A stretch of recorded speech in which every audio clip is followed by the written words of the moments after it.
Anybody have any? Yes, back there. Hi, I'm Emily Gressing, and I'm 10, and I've been a Democrat for 3 years. And if you do eliminate the No Child Left Behind law, how will you measure how the teachers are doing and how they're teaching the kids, and whether they're succeeding? Well, that is a really good question. And I'm glad you're a Democrat. We need more young Democrats like you. It's a great question. I am a strong believer in accountability in public education. We need to know how much our kids are learning. We need to know how well our teachers are teaching. That should be a given.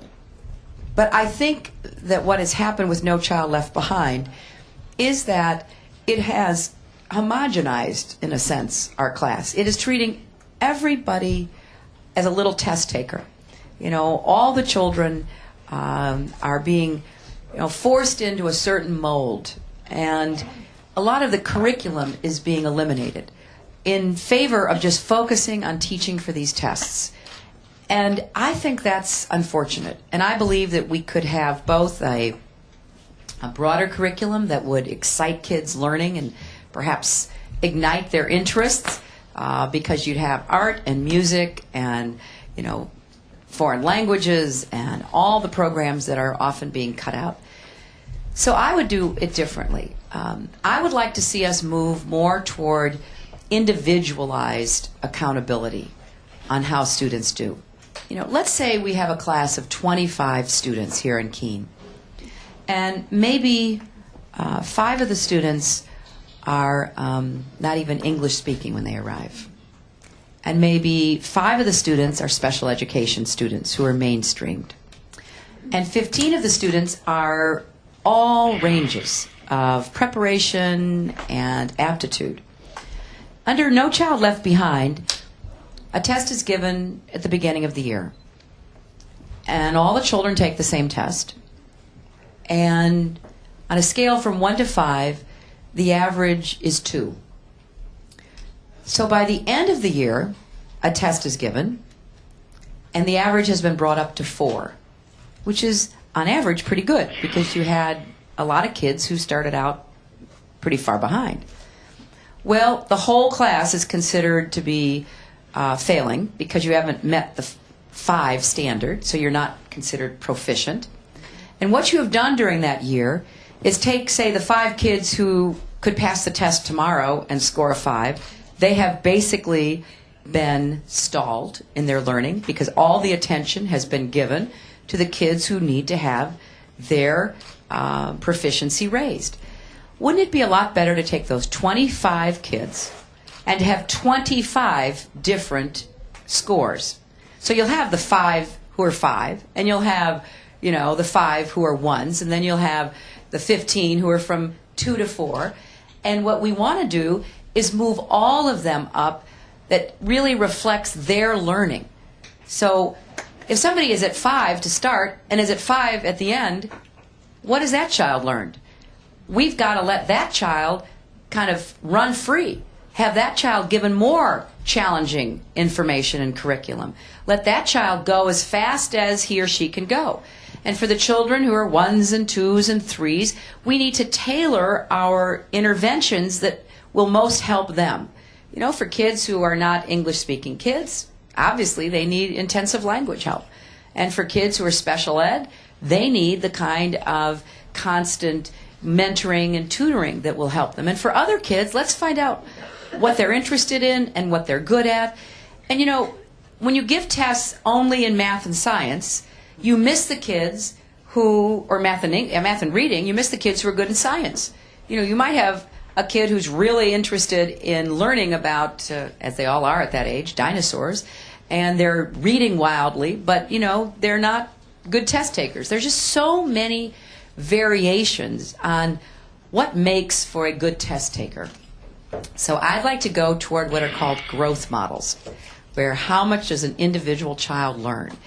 And then we need more mentoring and support for teachers so that they can provide that individualized instruction. And I think we could get much better results. The other problem with No Child Left Behind is that when you narrow the curriculum and you focus just on those tests, you really demoralize teachers. You know, a lot of teachers went into teaching as a calling. They stayed in teaching because they loved children. And all of a sudden, everything they used to do, which they knew worked, the field trips, the special projects. What do I remember from all that schooling 100 years ago? That's what I remember. I remember the special times. I remember my 6th grade teacher, Mrs. King, taking 5 of us and saying, I want you to write a play. Write a play? We'd never done anything like that in our lives.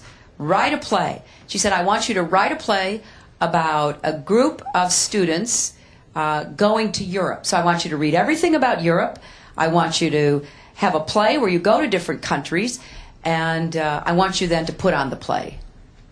What a great opportunity. So for a month, we read everything there was to read about Europe, which none of us had ever been there, and we wrote a play, and then we performed the play. That was a signal experience in my education. But I'm sure that Mrs. King today would say, well, we don't have time to do something creative like that. We're just going to have to keep drilling, and I'm so sorry that the 5 of you are doing better than some of my other students, but you're just going to have to go off on your own because I don't have time to come up with anything I can supervise. I don't think that's smart. You know, we do have to raise the standards, and that means not letting states get away with lowering standards so they look better. That's what's happening today. You have a lot of states that are saying, well, we're embarrassed because our students aren't doing well, so we'll just lower the standard. But if you compare them to another state, they're not doing well, and they're getting away with it. So the federal government should set broad standards about what kids should learn within sort of age bands, and we should have much more effective tests that determine what children are learning. We should widely publicize it, and frankly, you know, one of the reasons we're in this No Child Left Behind situation is because at the time President Bush was elected, he claimed he'd made all this progress on improving education in Texas. And it turns out it was phony. Big surprise. And so we basically adopted an educational model based on fraudulent claims about what was happening in Texas schools. We're also seeing an increase in dropouts because a kid drops out of school in America every 26 seconds. And a lot of them are being pushed out because they reflect badly on the test scores. So there's just a lot we can do to be honest about how well we are and are not doing, to unleash the learning potential of kids who are already racing ahead, and let's give them as much support to go as fast and far as possible, and then to help a lot of kids improve on a very personal basis with the help that they need. So that's more of what I would do, and I think it would work better.